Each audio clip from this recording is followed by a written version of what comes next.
Hello दोस्तों, स्वागत है आपके अपने YouTube channel target civil services में। तो दोस्तों आज है 18 जून और आज की इस वीडियो लेक्चर में हम 17 और 18 जून से जितने भी करंट अफेयर्स के क्वेश्चन बनते हैं सारे क्वेश्चन इस वीडियो लेक्चर में हम डिस्कस करने वाले हैं। तो सबसे पहले हम देख लेते हैं दोस्तों, जो लास्ट क्लास में आपसे क्वेश्चन पूछा था। तो आपसे क्वेश्चन पूछा गया था कि जो नफ्ताली बेनेट है वह किस देश के नए प्रधानमंत्री बने हैं। तो ये बने हैं दोस्तों इजराइल के। यहाँ पे राइट आंसर क्या हो जाएगा? ऑप्शन 2। और ये है दोस्तों नफ्ताली बेनेट, जिन्हें हाल ही में इजराइल देश के नए प्रधानमंत्री के रूप में नियुक्त किया गया है। तो दोस्तों सबसे पहले हम बात कर लेते हैं इजराइल की।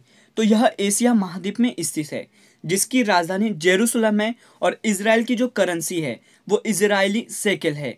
यहाँ पे दोस्तों हम बात करें कि जो इजराइल के प्रधानमंत्री बने हैं उन्होंने किसका स्थान लिया है, तो इन्होंने लिया दोस्तों बेंजामिन नेतन्याहू का। और साथ ही दोस्तों आपको कमेंट में जवाब देना है कि जो इजराइल है इसकी संसद का नाम क्या है। इसका जवाब आपको कमेंट बॉक्स में देना है। अब स्टार्ट कर दिए दोस्तों कल के क्वेश्चन का रिवीजन। तो फोगाट ने वॉर्सो में आयोजित पोलैंड ओपन सीरीज 2021 में महिलाओं की 53 किलोग्राम फ्री स्टाइल में कौन सा पदक जीता है? तो ये पदक जीता दोस्तों स्वर्ण पदक। यहाँ पे राइट आंसर क्या हो जाएगा? ऑप्शन 1। तो किसने स्वर्ण पदक जीता दोस्तों? विनेश फोगाट ने। ये आपको याद रखना है। नेक्स्ट क्वेश्चन है कि भारत ने किस देश को पहली बार जीआई प्रमाणित जर्दालू आम निर्यात किए हैं? तो ये किए दोस्तों ब्रिटेन को। यहाँ पे राइट आंसर हो जाएगा ऑप्शन 2। और दोस्तों चलते हैं नेक्स्ट क्वेश्चन की ओर। तो दोस्तों अभी तक आपने हमारे वीडियो लेक्चर को लाइक नहीं किया तो लाइक कर दे, शेयर कर दे। अगर आप इस चैनल पर नए हो तो इसे सब्सक्राइब भी जरूर करें।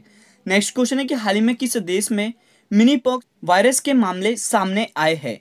तो ये आए हैं दोस्तों ब्रिटेन में। तो यहाँ पे राइट आंसर क्या हो जाएगा? ऑप्शन 1।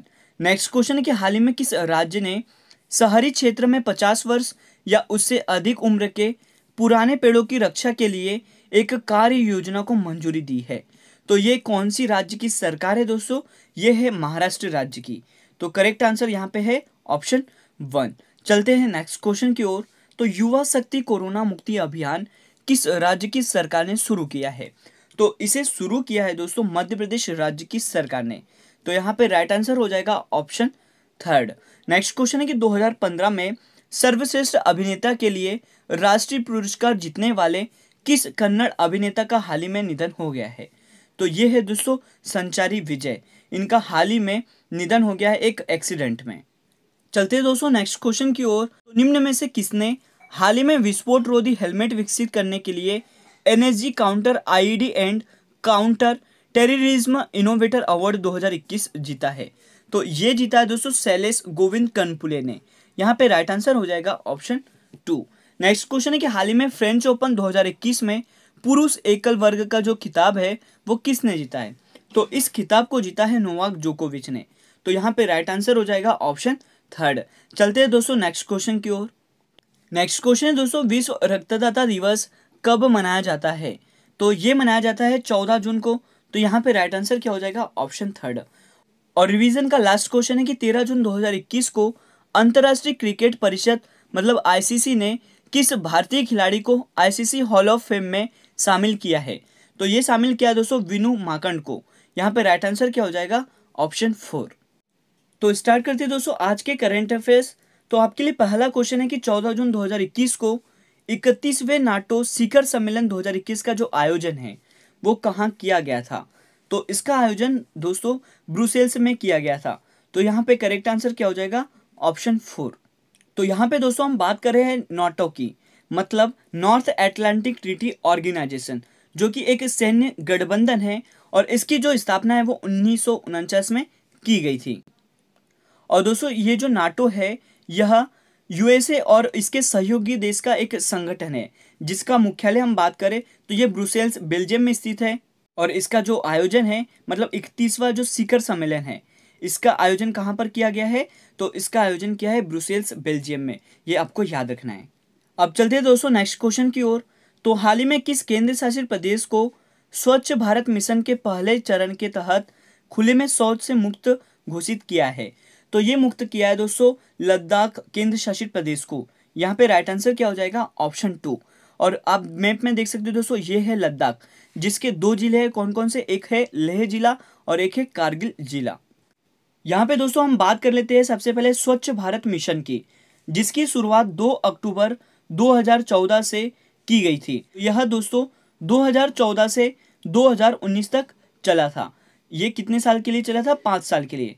और खुले में शौच मुक्त होने वाला सबसे पहला जो केंद्र शासित प्रदेश बना है, तो वो कौन सा बना है दोस्तों? लद्दाख। और यहाँ पे दोस्तों हम बात करें खुले में शौच से मुक्त होने वाला राज्य कौन सा है, तो ये आपको याद रखना है दोस्तों, ये राज्य है सिक्किम। क्या याद रखना है दोस्तों आपको? ये कौन सा राज्य है? तो ये सिक्किम राज्य है। और दोस्तों यहाँ पर बात है लद्दाख की, तो सबसे ऊंचा जो राष्ट्रीय उद्यान है वो लद्दाख में स्थित है। और उसका जो नाम है वो क्या है दोस्तों? हेमिस राष्ट्रीय उद्यान, जो कि लेह जिला में लगता है। ये जो राष्ट्रीय उद्यान है हेमिस राष्ट्रीय उद्यान, यह लेह जिला में स्थित है और ये सबसे ऊंचा राष्ट्रीय उद्यान है, ये आपको पता होना चाहिए। और ये जो लद्दाख है यह जम्मू कश्मीर से कब अलग हुआ? तो दोस्तों ये अलग हुआ 31 अक्टूबर 2019 को, और ये एक अलग केंद्र शासित प्रदेश बना। और इसमें कितने जिले हैं? तो 2 जिले हैं, एक लेह जिला और एक कारगिल जिला। बात करें हम लद्दाख के उपराज्यपाल की, ये कौन है? तो दोस्तों ये है RK माथुर, ये भी आपको याद रखना है। अब चलते हैं दोस्तों नेक्स्ट क्वेश्चन की ओर। तो क्वेश्चन है कि होम इन द वर्ल्ड किसके द्वारा लिखी गई है? तो इस पुस्तक को लिखा है दोस्तों अमर्त्य सेन ने। यहाँ पे राइट आंसर क्या हो जाएगा? ऑप्शन 3। और ये है दोस्तों अमर्त्य सेन, जिन्होंने बुक लिखी है होम इन द वर्ल्ड। तो दोस्तों यहाँ पर हम बात करें अमर्त्य सेन की, तो यह एक अर्थशास्त्री है। और दोस्तों यहाँ पे मैं आपको बता दूं कि ये जो अमर्त्य सेन है, इन्हें 1998 में नोबेल प्राइज दिया गया था। और किस लिए दिया गया था? तो इन्हें लोक कल्याणकारी राज्य की स्थापना करने के लिए, मतलब वेलफेयर स्टेट के लिए इन्हें 1998 में नोबेल प्राइज से सम्मानित किया गया था। और साथ ही आपको यहाँ पे पता होना चाहिए कि एक और भारतीय है जिन्हें 2019 में एक इकोनॉमिस्ट के रूप में नोबेल प्राइज से सम्मानित किया है। तो उनका नाम क्या है दोस्तों? उनका नाम है अभिजीत बनर्जी, ये भी आपको याद रखना है। अब चलते हैं दोस्तों नेक्स्ट क्वेश्चन की ओर। नेक्स्ट क्वेश्चन है कि हाल ही में टोक्यो पैरालंपिक में ताइक्वांडो में क्वालिफाई करने वाले पहली भारतीय ताइक्वांडो खिलाड़ी कौन बने हैं? तो ये बन गया दोस्तों अरुणा तंवर। यहाँ पे राइट आंसर क्या हो जाएगा? ऑप्शन 2। तो ये है दोस्तों अरुणा तंवर, जिन्होंने क्वालिफाई किया है किसके लिए? टोक्यो पैरा ओलंपिक के लिए। और वो भी किसमें दोस्तों? ताइक्वांडो में। तो आपको याद रखना है दोस्तों, जो कि टोक्यो ओलंपिक और पैरा ओलंपिक का जो आयोजन है वो अगस्त और सितंबर 2021 में होने जा रहा है। और यहाँ पे मैं आपको बता दूं कि जो अरुणा तंवर है, यह पहले भारतीय एथलीट है जिन्होंने ताइक्वांडो के अंदर क्वालिफाई किया है। अरुणा तंवर है, यह कहाँ के रहने वाले हैं? तो ये रहने वाले हैं भिवानी, हरियाणा के। तो ये भी आपको याद रखना है। आपके लिए नेक्स्ट क्वेश्चन है दोस्तों कि हाल ही में किसके द्वारा जीवन वायु नामक उपकरण विकसित किया है?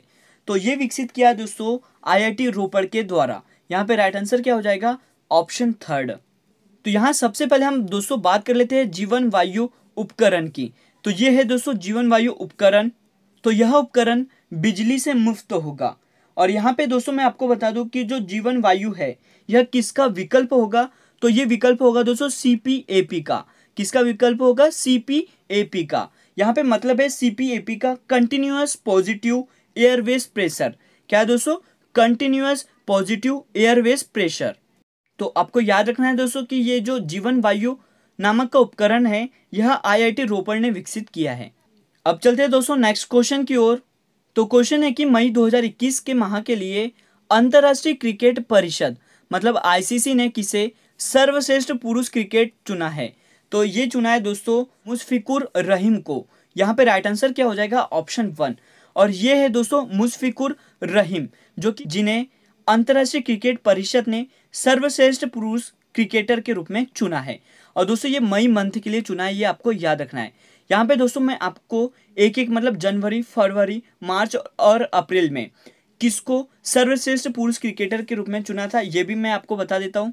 तो प्लेयर ऑफ द मंथ की बात करें तो जनवरी की सबसे पहले हम बात करें तो इसमें दोस्तों ऋषभ पंत को प्लेयर ऑफ द मंथ जनवरी के लिए चुना गया था। बात करें फरवरी की तो फरवरी में रविचंद्र अश्विन को और मार्च में भुवनेश्वर कुमार को। बात करें हम अप्रैल की तो अप्रैल में चुना गया था दोस्तों बाबर आजम को। और मई में किसे चुना गया है? मुशफिकुर रहीम को, जो कि बांग्लादेश के पहले खिलाड़ी होंगे। और साथ ही यहाँ पे आपको पता होना चाहिए कि जो महिला प्लेयर ऑफ द मंथ है इसके लिए दोस्तों चुना गया है कैथरीन ब्रिस को, जो कि स्कॉटलैंड की एक फास्ट बॉलर है। ये भी आपको याद रखना है। इनका नाम क्या है दोस्तों? कैथरीन ब्रिस जो कि स्कॉटलैंड की है।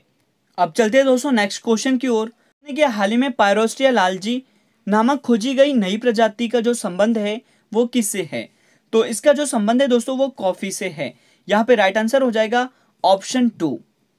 तो दोस्तों ये जो पायरोस्टिया लालजी है यह एक कॉफी की प्रजाति है और ये जो पायरोस्टिया लालजी है यह कहाँ पर मिली है तो दोस्तों याद रखना है अंडमान एंड निकोबार में। और दोस्तों ये है पायरोस्टिया लालजी और यही पेड़ है जिसकी ऊंचाई कितनी है दोस्तों 15 मीटर। और मैं आपको यहाँ पे बता दूं कि इस पायरोस्टिया लालजी को रेड डाटा बुक में गंभीर रूप से संकटग्रस्त बताया है। यहाँ पे दोस्तों हम बात कर लेते हैं ब्राजील की। तो ब्राजील में जो कॉफी के बागान होते हैं इन्हें क्या कहा जाता है तो इन्हें कहा जाता है दोस्तों फेजेंडा। क्या कहा जाता है फेजेंडा कहा जाता है। और यहाँ पे दोस्तों हम बात कर लेते हैं प्रोडक्शन में मतलब कॉफी का जो प्रोडक्शन होता है उसकी हम बात करें तो विश्व में जो सबसे पहले स्थान पर है कॉफी के प्रोडक्शन में तो वो दोस्तों ब्राजील ही है। और यदि हम बात करें इंडिया की तो इंडिया में पहले स्थान पर राज्य कौन सा है कर्नाटक। तो ये आपको याद रखना है। तो आपको मैंने दोस्तों सारे इंपॉर्टेंट पॉइंट बता दिए जो आपके एग्जाम के लिए इंपॉर्टेंट हैं। अब चलते हैं दोस्तों नेक्स्ट क्वेश्चन की ओर। नेक्स्ट क्वेश्चन है कि जून 2021 को किस राज्य में राजा परवा उत्सव की शुरुआत हुई है। तो इसकी जो शुरुआत है दोस्तों वो हुई है उड़ीसा राज्य में। यहाँ पे करेक्ट आंसर क्या हो जाएगा ऑप्शन 4। दोस्तों उड़ीसा में हर्षोल्लास के साथ रज पर्व अथवा इसे राजा पर्वा के नाम से भी जाना जाता है और यह 3 दिनों तक चलने वाला एक अनूठा त्योहार है जिसमें क्या होता है दोस्तों मानसून की शुरुआत और भूदेवी यानी धरती माता की विशेष पूजा की जाती है। तो आपको याद रखना है उड़ीसा राज्य में राजा पर्व उत्सव की शुरुआत हुई है। तो याद रखना है दोस्तों राजा पर्व जो है वो उड़ीसा राज्य में मनाया जा रहा है। अब चलते हैं दोस्तों नेक्स्ट क्वेश्चन की ओर। तो क्वेश्चन है कि हाल ही में विश्व स्वास्थ्य संगठन के वैश्विक वायु प्रदूषण और स्वास्थ्य तकनीकी सलाहकार समूह के मानद सदस्य के रूप में किस भारतीय को नियुक्त किया गया है। तो ये नियुक्त किया है दोस्तों मुकेश शर्मा को। तो यहाँ पे राइट आंसर हो जाएगा ऑप्शन 2 और ये है दोस्तों मुकेश शर्मा। तो यहाँ पे राइट आंसर हो गया दोस्तों ऑप्शन 2 मुकेश शर्मा। यहाँ पे दोस्तों बात हो रही है विश्व स्वास्थ्य संगठन की मतलब WHO की जिसकी स्थापना 7 अप्रैल 1948 को की गई थी और इसका मुख्यालय जेनेवा स्विट्जरलैंड में स्थित है और महानिदेशक टेड्रोस एडोहम है। और दोस्तों यहाँ पे हम बात करें सदस्य देश की तो ये 194 है। तो ये भी आपको याद रखना है। अब चलते हैं दोस्तों आज के लास्ट क्वेश्चन की ओर। तो क्वेश्चन है कि हाल ही में अंतर्राष्ट्रीय परिवार प्रेषण दिवस कब मनाया गया है। तो ये मनाया गया है दोस्तों 16 जून को। तो यहाँ पे राइट आंसर क्या हो जाएगा ऑप्शन 2। और दोस्तों यहाँ पर हम बात करें अंतर्राष्ट्रीय परिवार प्रेषण दिवस 2021 की थीम की तो ये क्या थी दोस्तों ये थी डिजिटल और वित्तीय समावेशन के माध्यम में रिकवरी और लचीलापन। क्या है दोस्तों डिजिटल और वित्तीय समावेशन के माध्यम में रिकवरी और लचीलापन इस वर्ष की थीम है। तो आपको याद रखना है कि अंतर्राष्ट्रीय परिवार प्रेषण दिवस 16 जून को मनाया गया है। और दोस्तों आज के क्वेश्चन ऑफ द डे की बात कर लेते हैं। तो आपके लिए जो क्वेश्चन है वो क्या है तेलंगाना स्थापना दिवस कब मनाया गया है। इसका सही जवाब आपको देना है। और यहाँ पे जितने भी तेलंगाना से इंपोर्टेंट पॉइंट बनते हैं मतलब यहाँ के जो CM कौन है यहाँ के गवर्नर कौन है यहाँ की राजधानी क्या है ये सारे पॉइंट को आपको कमेंट सेक्शन में इसका जवाब देना है। तो दोस्तों आपके लिए क्वेश्चन क्या हो गया तेलंगाना स्थापना दिवस कब मनाया गया है। तो दोस्तों आज का जो वीडियो लेक्चर है वो यहीं पर एंड होता है। अगर ये वीडियो लेक्चर आपको अच्छा लगा हो तो इसे लाइक करें शेयर करें। अगर आप इस चैनल पर नए हो तो इसे सब्सक्राइब भी जरूर करें। Thank you so much guys for watching this video.